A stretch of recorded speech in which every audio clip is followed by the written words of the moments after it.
Hey, what's your shaking first and welcome back to my channel.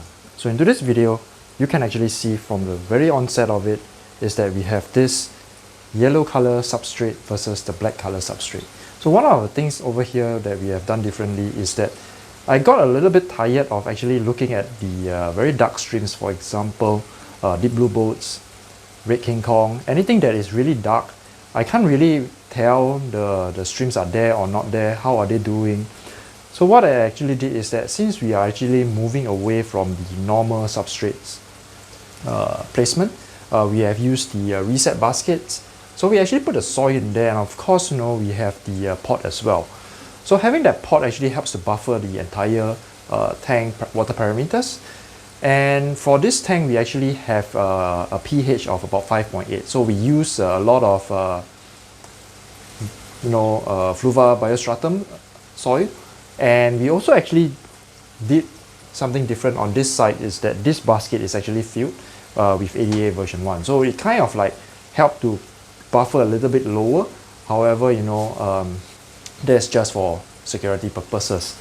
And this soil, or actually this is not soil, this is actually an inert gravel. So with the inert gravel, we can actually see that the deep blue boats can actually really shine, in the sense that we can really look at the deepness or the darkness of the blue.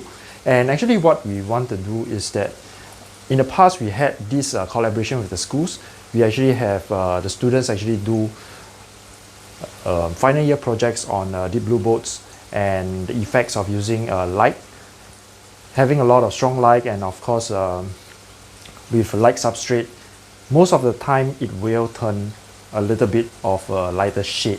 So in this kind of a placement where we actually get morning sun over here, what we're going to do, and we're going to see whether this tank, the deep blue boats, will actually turn lighter in shade.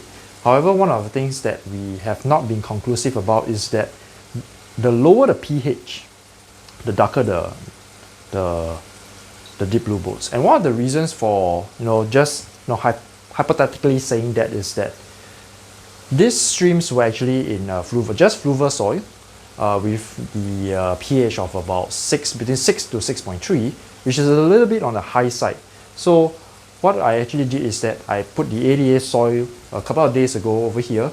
This tank was already cycled for a long time. It's just I added the ADA soil over here to lower the pH further. And for me saying that is because I actually have another tank that just runs on the ADA version 1. And that tank, the deepness of the colors of the blue boats is really, really deep. So when we use this, substrate, what are some of the pros and cons of it? So the benefit of it is that you can actually see your streams really well. You don't really have to scrutinize at it so much, and you can actually use a very normal light to actually view your streams. The second part is that, with this way, you don't really need to do a reset. However, what we have to exchange is that we have to probably do some gravel vac every 3 to 6 months. And when we do the reset, what we actually do is that we will just remove the baskets over here, dump the soil, and then immediately put back the soil. And why are we not worried that if we put back the soil, there will be any ammonia spike? So one of the things is that fluva biostratum actually it doesn't have as high a dosage or high a concentricity in terms of the ammonia release versus the ADA version 1. So ADA version 1, they release it's more than 4 ppm of ammonia. However, for fluva, it's only about 1 ppm of ammonia. So the beneficial bacteria in the sponge filters over here, so for the bigger tanks, we use a hybrid.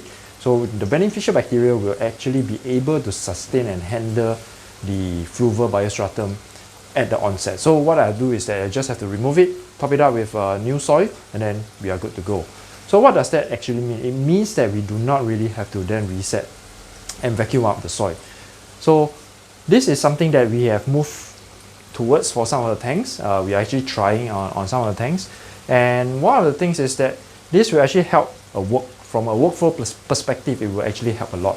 And of course, without having to siphon away all this soil again, which also means that the streams can actually stay here. However, the process for removing the streamlets is still going to be there, so we usually will have to remove the streamlets into their grow up tank. So that's that's the difference. So if you look on the tank on the left, we can actually see that this tank over here has the black fancy tiger, and if we're going to use a yellow sand, it's not going to be as contrasting as maybe a black one, because then you'll be able to see. However, in this type of sand, we can actually use, there are a lot of different colors. There is yellow, blue, red, whatever colors that you really can think about, they actually have it. They have white, they have black. So will I actually move away from putting the soil over here? I think for the time being, since it's already there, I will just leave the biostratum over here. But in future, will I use a inert sand which is black in color to replace the biostratum? Because which also means that I will never ever have to do a full reset, in the sense that to remove the entire sand over here.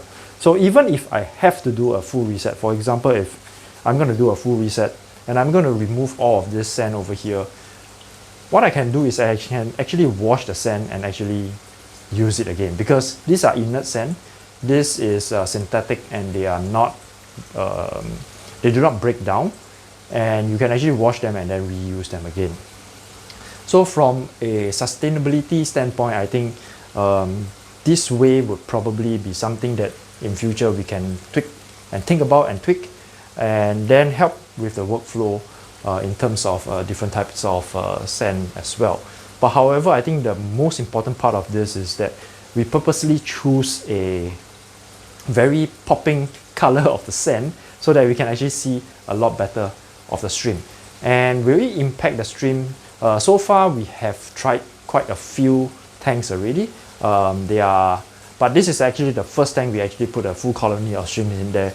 So far the rest of the tanks, they are looking good before we actually do that. So in that sense, we can actually take a look at the streams, the deep blue boats. They are really deep blue right now. And if, let me just gonna move this closer just to look at this.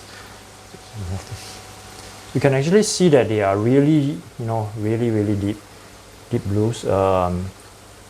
Nothing, I would say that you can actually see that they are really blue, and it's almost as deep as black. So maybe I'll zoom in a little bit so that, let's see if you can get it back. Push this down, and yes, it's much darker. So it is really dark. You can actually see that the deep blue boats are really dark.